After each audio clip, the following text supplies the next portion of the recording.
First step, empty out the pantry. Clean out all the shelves.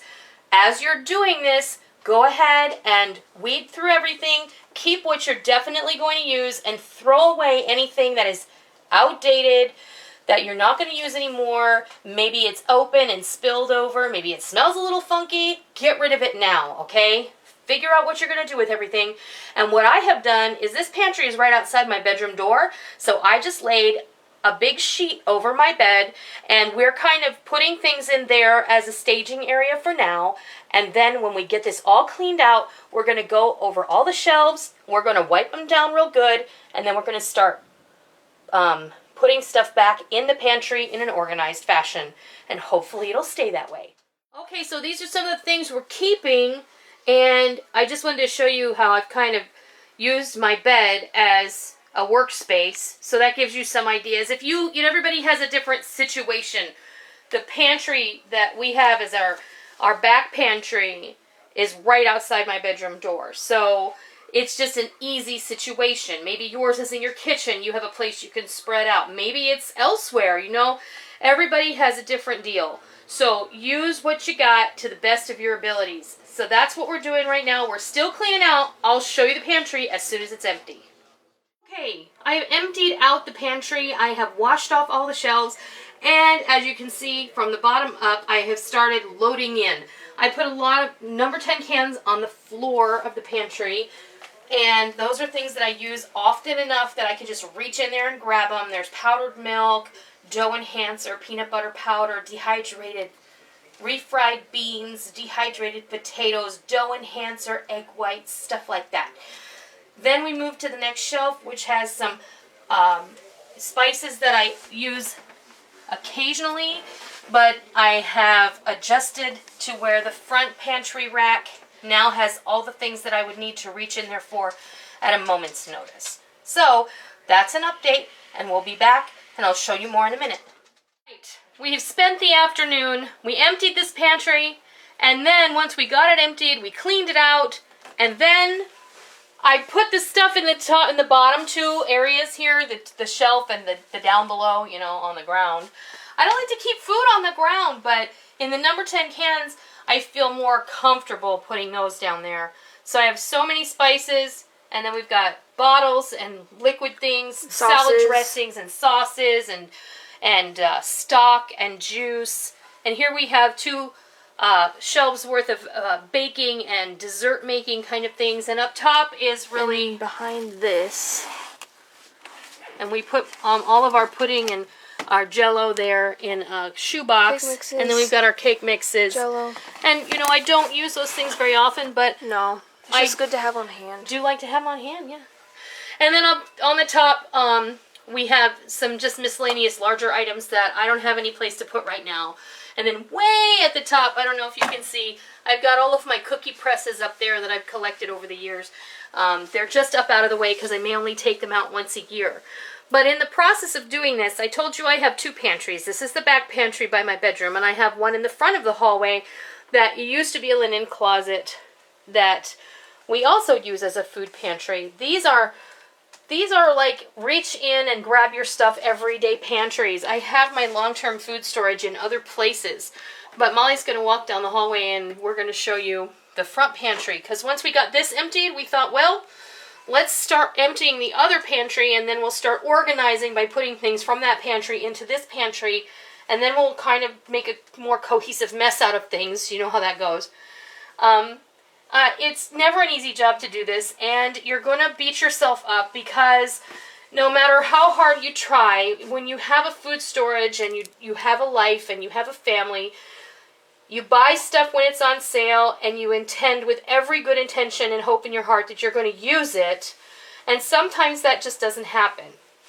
I had a lot of prepackaged, like box dinner things that I had purchased for my food storage that I just didn't end up using, because I have a YouTube channel where I teach you guys how not to use those things. So I had some things in there that were literally almost 10 years old, and almost. We threw them out. We purged. We did a big purge. My purge on my pantries today was so large that we're going to have to make a separate run to the dump tomorrow to get rid of it. Yeah, we have like 10 trash bags. There is nothing that we could salvage to actually donate to the food pantry. So make my mistake be your lesson to please rotate your food pantry. I need to take my own advice and do a better job at rotating out my food pantry. I do a really good job of rotating out my can rotator, but to be honest with you, these pantries, this one back here, it got to be a black hole where everything got sucked in. I'm going to take you up front and show you the other pantry right now. All right, this is the front pantry. This one, we ended up, I think, all told, I could probably fit everything in one pantry if I absolutely had to. It would not be organized though. But there would be no breathing room, and like Rick, he came and he stood in front of it and he said, oh, even I can find everything in this pantry. I've got some home canned goods down here. This is by no means all of my home canned goods. I keep my home canned meat in this pantry on the bottom, and I have some pickles down here, but this is a good indicator I need to can some meat. And then I have this bin right here. This is all like cake sprinkles and cupcake sprinkles and cookie decorating things that we've collected over time. And then I had this big bin that I had in the bottom of the back pantry. We washed it out and we decided we're going to use it here. This is a nice reach in. I've got a lot of my noodles from the Asian market, some egg noodles and some pasta, and we can just reach right in here. That way I don't have to go into my food storage bins whenever I need a box of pasta, and everything is accessible. This is a work in progress. This is by no means something that's finished. Yeah. I haven't found a way to organize my pantries that is the best idea on the face of the earth. I am just like many of you, I'm sure. I had a conversation with my mom not too long ago this afternoon, and I told her what I was doing, and I said, do you know what Rick calls me? He calls me the Queen of Shove. And that's because if there is a nook or a cranny where I can shove something, I will. I'm being very honest with you. If it is out of sight, it is out of mind. And if my living room looks nice, my heart is happy. If my kitchen looks nice and clean, my heart is happy. Don't open the closet because it will not make your heart happy. But so that being said, my mother said, no, well, your mother is the Queen of Shove. I said, down the hallway, I yelled to Rick, I said, that means I'm the princess. The pretty, pretty princess of Shove. So, that being said, just like all of you, I have some work to do on my path in learning how to become better organized and finding a better way to deal with this. Today, we made some really good steps toward that goal, and we checked off one of the bigger goals that we had on our list for the summer, which was getting these two pantries organized. Now I have to tackle my bedroom closet, and that is an entirely other video. Maybe, I don't think so. But in any case, I'm just as real as the rest of you guys, and I struggle with stuff like this day in and day out. So this is just my little journey and a little piece of what we did today, trying to organize our pantries to use them better. So I hope that this gives you some inspiration and maybe some motivation to take a look at what you got and maybe take a look at what you need to get rid of. Purging can be very liberating, and I'm at a point in my life where I feel like I have so much stuff that it's closing in on me, and I need to get rid of some of it. The non-perishable items I can definitely share with people who can use them. The perishable items that are not expired, I can share with people who can use them. The perishable items that are expired, I can't give to anybody because legally they won't take them.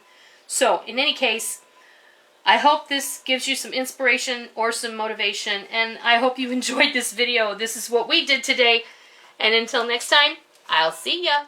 Thank you for joining me in my kitchen today. I hope you liked what you watched today, and I hope that you try it, and I hope that you love it. If you like what you saw, please consider hitting the thumbs up button and giving me a positive rating. And also, make sure that you hit the subscribe button if you're already not a subscriber so that you don't miss out on any of the fun we have here in our kitchen every single day. I hope that you enjoyed it. I'm really glad that you're here. Thank you for stopping by. Don't forget to come by tomorrow. Until next time, happy eating!